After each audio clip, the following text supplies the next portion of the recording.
Well, hello everyone, welcome to this video. In today's video, I just want to show you guys how to fix this type of errors. As you can see, I'm using the Heroku for my deployment and MongoDB as a database for my personal website.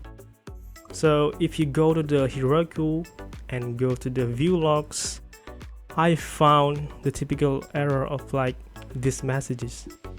It says like PyMongo server selection errors, connection closed.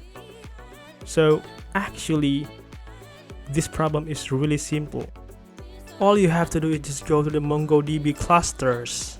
So if you have the same problem, just follow along this video until finished.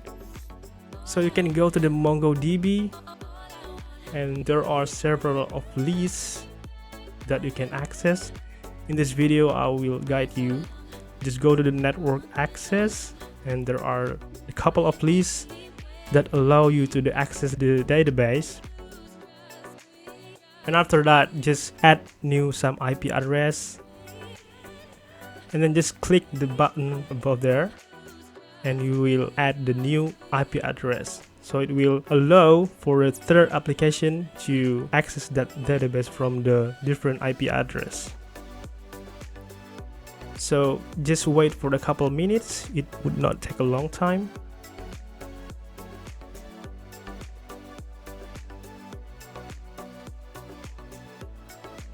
And after that, you can go to your personal website and just hit the refresh button.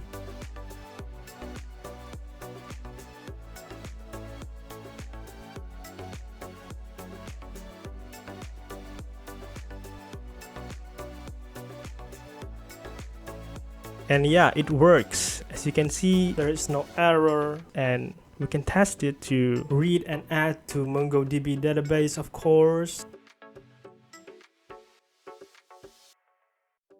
And yeah, it works.